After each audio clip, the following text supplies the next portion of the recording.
Shine your light now. This time it's got to be good.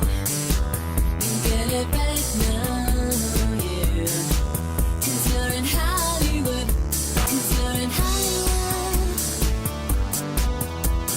Hollywood.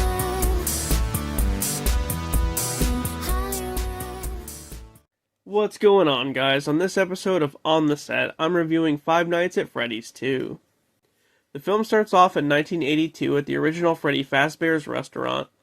Kids are running around playing as all the adults are busy talking. We then meet a little girl named Charlotte who's patiently waiting by the stage for a famed animatronic called the Marionette to appear through a trap door. She seems to be all by herself, but then a young Vanessa approaches her and invites her to her birthday party, which is just a couple of tables away. Just then, Charlotte sees William Afton, wearing the yellow rabbit suit, lure a kid into the back room.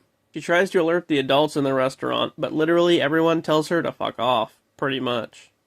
So against Vanessa's advice, Charlotte goes to the back to investigate. She manages to save the kid and bring him back to the stage, but right before she makes it out, Afton stabs her to death, leaving her to die front and center in front of everyone in the Marionette's arms. 20 years later, we catch back up with Mike and Abby. It's been 1 year since the events of the previous film, and Abby's been obsessing about reconnecting with her animatronic friends. Mike's just been trying to move on from what happened. Vanessa, on the other hand, has been having terrible nightmares about her father, and she sees him everywhere she goes. As Mike and Vanessa go out on a date, Abby heads to Freddy Fazbear's to find her friends. Meanwhile, a group of ghost hunters go to the original location and are met by a security guard named Michael, who shows them around. This ends poorly as the Marionette emerges, now possessed by Charlotte. She possesses one of the ghost hunters. When he returns home, Mike notices that Abby's gone, and he heads up to Freddy Fazbear's to find her. There, he finds a flyer on the wall from Charlotte's father. Abby has this robotics class at school, where her teacher, the fat guy from Space Jam, is being a complete dick to her for no reason, and doesn't think she has what it takes to enter this upcoming science fair, despite her having the knowledge to build her own animatronics. She gets a message from Chica on this fast talker device, and is told to go to the original location to meet with them. Once there, she reunites with her animatronic friends, unaware that it's actually Charlotte who's controlling them. The next day, Abby takes her finished project to the science fair, but the douchey teacher drops it and breaks it. Meanwhile, Mike pays a visit to Charlotte's father, Henry Emily, Afton's old business partner, who tells him that Afton killed Charlotte. But when Mike learns that Abby might be in danger at the old location, Henry gives him a music box that'll put Charlotte to sleep if he encounters her. Abby heads back to the old location where Chica agrees to be her new science project, in exchange for her entering a special code into the computer that will allow the animatronics to leave the restaurant. As this is going on, Charlotte has Vanessa captive in the next room, forcing her to give up the code. Now, with the animatronics free, they go house to house, attempting to kill the parents in town because Charlotte has a vendetta against all the parents, blaming them for her death back in the 80s. Sometime later, Abby is at home when Chica shows up. Just then, Charlotte bursts out of Chica and possesses her. Back at the original location, Mike and Vanessa team up and are able to shut down the rogue animatronics before they can do any real harm.